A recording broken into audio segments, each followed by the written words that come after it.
भगवान शिव कथा। महाशिवरात्रि व्रत कथा में चित्रभानु नाम एक भील शिकारी की कथा है, जिसने अनजाने में ही शिवरात्रि का व्रत कर लिया था, जिसके पुण्य से वह शिवलोक में स्थान पा गया। इस कथा का पाठ महाशिवरात्रि के दिन करने शिव कृपा का बड़ा ही उत्तम फल प्राप्त होता है। पूर्व काल में चित्रभानु नाम का एक शिकारी हुआ करता था। जानवरों की हत्या करके वह अपने परिवार को पालता था। वह एक साहूकार का कर्ज था, लेकिन उसका ऋण समय पर ना चुका सका। क्रोधित साहूकार ने शिकारी को शिव मठ में बंदी बना लिया। संयोग से उस दिन शिवरात्रि थी। शिकारी ध्यानमग्न होकर शिव संबंधी धार्मिक बातें सुनता रहा। चतुर्दशी को उसने शिवरात्रि व्रत की कथा भी सुनी। शाम होते ही साहूकार ने उसे अपने पास बुलाया और ऋण चुकाने के विषय में बात की। शिकारी अगले दिन सारा ऋण लौटा देने का वचन देकर बंधन से छूट गया। अपनी दिनचर्या की भांति वह जंगल में शिकार के लिए निकला, लेकिन दिन भर बंदी गृह में रहने के कारण भूख प्यास से व्याकुल था। शिकार खोजता हुआ वह बहुत दूर निकल गया। जब अंधकार हो गया तो उसने विचार किया कि रात जंगल में ही बितानी पड़ेगी। वह वन में एक तालाब के किनारे एक बेल के पेड़ पर चढ़कर रात बिताने का इंतजार करने लगा। विल्व वृक्ष के नीचे शिवलिंग था, जो विल्व पत्रों से ढका हुआ था। शिकारी को उसका पता नहीं चला। पड़ाव बनाते समय उसने जो टहनियाँ तोड़ी वे संयोग से शिवलिंग पर गिरती चली गई। इस प्रकार दिन भर भूखे प्यासे शिकारी का व्रत भी हो गया और शिवलिंग पर विल्व पत्र भी चढ़ गए। एक पहर रात्रि बीत जाने पर एक गर्भिणी हिरनी तालाब पर पानी पीने पहुंची।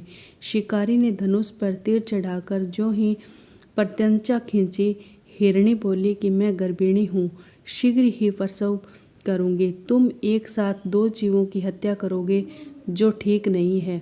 मैं बच्चे को जन्म देकर शीघ्र ही तुम्हारे समक्ष प्रस्तुत हो जाऊंगी, तब मार लेना। शिकारी ने प्रत्यंचा ढीली कर दी और हिरनी जंगली झाड़ियों में लुप्त हो गई। प्रत्यंचा चढ़ाने तथा ढीली करने के वक्त कुछ बिल्व पत्र अनायास ही टूटकर शिवलिंग पर गिर गए। इस प्रकार इससे अनजाने में ही प्रथम पहर का पूजन भी संपन्न हो गया। कुछ ही देर बाद एक और हिरनी उधर से निकली। शिकारी की प्रसन्नता का ठिकाना नहीं रहा। समीप आने पर उसने धनुष पर बाण चढ़ाया। तब उसे देख हिरनी ने विनम्रतापूर्वक निवेदन किया कि हे शिकारी, मैं थोड़ी देर पहले ऋतु से निवृत्त हुई हूँ, कामातुर विरहिणी हूँ, अपनी प्रिय की खोज में भटक रही हूँ। मैं अपने पति से मिलकर शीघ्र ही तुम्हारे पास आ जाऊंगी। शिकारी ने उसे भी जाने दिया। 2 बार शिकार को खोकर उसका माथा ठनका। वह चिंता में पड़ गया। रात्रि का आखिरी पहर बीत रहा था। इस बार भी धनुष से लगकर कुछ बेलपत्र शिवलिंग पर जा गिरे तथा दूसरे पहर का पूजन भी संपन्न हो गया। तभी एक अन्य हिरनी अपने बच्चों के साथ उधर से निकली। शिकारी के लिए वह स्वर्णिम अवसर था। उसने धनुष पर तीर चढ़ाने में देर नहीं लगाई। वह तीर छोड़ने ही वाला था कि हिरनी बोली, हे शिकारी, मैं इन बच्चों को इनके पिता के हवाले करके लौट आऊँगी। इस समय मुझे मत मारो। शिकारी हंसा और बोला कि सामने आए शिकार को छोड़ दूं, मैं ऐसा मूर्ख नहीं। इससे पहले 2 बार अपना शिकार खो चुका हूँ। मेरे बच्चे भूख प्यास से व्यग्र हो रहे होंगे। उत्तर में हिरणी ने फिर कहा कि जैसे तुम्हारे अपने बच्चों की ममता सता रही है, ठीक वैसे ही मुझे भी।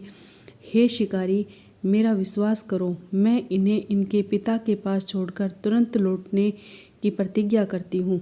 हिरणी का दुख भरा स्वर सुनकर शिकारी को उस पर दया आ गई। उसने उस मृगी को भी जाने दिया।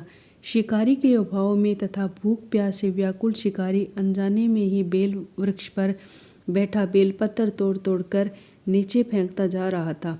पोप फटने को हुई तो एक हष्ट पुष्ट मृग उसी रास्ते पर आया। शिकारी ने सोच लिया कि इसका शिकार वह अवश्य करेगा। शिकार की तनी प्रत्यंचा देखकर मृग विनीत स्वर में बोला कि हे शिकारी, यदि तुमने मुझसे पूर्व अपने आने वाली 3 मृगियों तथा छोटे छोटे बच्चों को मार डाला है तो मुझे भी मारने में विलम्ब ना करो, ताकि मुझे उनके वियोग में एक क्षण भी दुख ना सहना पड़े। मैं उन हिरनियों का पति हूँ। यदि तुमने उन्हें जीवन दान दिया है तो मुझे भी कुछ क्षण का जीवन दान देने की कृपा करो। मैं उनसे मिलकर तुम्हारे समक्ष उपस्थित हो जाऊंगा। मृग की बात सुनते ही शिकारी के सामने पूरी रात का घटनाचक्र घूम गया। उसने सारी कथा मृग को सुना दी। तब मृग ने कहा कि मेरी 3 पत्नियां जिस प्रकार प्रतिज्ञाबद्ध होकर गई है, मेरी मृत्यु से अपने धर्म का पालन नहीं कर पाएगी। अतः जैसे तुमने उन्हें विश्वास पात्र मानकर छोड़ा है, वैसे ही मुझे भी जाने दो। मैं उन सब के साथ तुम्हारे सामने शीघ्र ही उपस्थित होता हूँ। शिकारी ने उसे भी जाने दिया। इस प्रकार प्रातः हो गई। उपवास, रात्रि जागरण तथा शिवलिंग पर बेलपत्र चढ़ने से अनजाने में ही पर शिवरात्रि की पूजा पूर्ण हो गई। पर अनजाने में ही की हुई पूजन का परिणाम उसे तत्काल मिला। शिकारी का हिंसक हृदय निर्मल हो गया, उसमें भगवत शक्ति का वास हो गया। थोड़ी ही देर बाद वह मृग सपरिवार शिकारी के समक्ष उपस्थित हो गया, ताकि वह उनका शिकार कर सके। किंतु जंगली पशुओं की ऐसी सत्यता, सात्विकता एवं सामूहिक प्रेम भावना देखकर शिकारी को बड़ी ग्लानि हुई। उसने मृग परिवार को जीवन दान दे दिया। अनजाने में शिवरात्रि के व्रत का पालन करने पर भी शिकारी को मोक्ष की प्राप्ति हुई। जब मृत्यु काल में यमदूत उसके जीव को ले जाने आए तो शिव गणों ने उन्हें वापस भेज दिया तथा शिकारी को शिवलोक ले गए। शिवजी की कृपा से ही अपने इस जन्म में राजा चित्रभानु अपने पिछले जन्म को याद कर पाए तथा महाशिवरात्रि के महत्व को जानकर उसका अगले जन्म में भी पालन कर पाए। शिकारी की कथानुसार महादेव तो अनजाने में किए गए व्रत का भी फल दे देते हैं, पर वास्तव में महादेव शिकारी के दया भाव से प्रसन्न हुए। अपने परिवार के कष्ट का ध्यान होते हुए भी शिकारी ने मृग परिवार को जाने दिया। यह करुणा ही उस शिकारी को उन पंडित एवं पुजारियों से उत्कृष्ट बना देती है, जो कि सिर्फ रात्रि जागरण, उपवास एवं दूध, दही, बेलपत्र आदि द्वारा शिव को प्रसन्न कर लेना चाहते हैं। इस कथा में सबसे महत्वपूर्ण बात यह है कि इस कथा में अनजाने में हुए पूजन पर विशेष बल दिया गया है। इसका अर्थ यह नहीं है कि शिव किसी भी प्रकार से किए गए पूजन को स्वीकार कर लेते हैं अथवा भोलेनाथ जाने या अनजाने में हुए पूजन में भेद नहीं कर सकते हैं। वास्तव में वह शिकारी शिव पूजन नहीं कर रहा था। इसका अर्थ यह भी हुआ कि वह किसी तरह के किसी फल की कामना भी नहीं कर रहा था।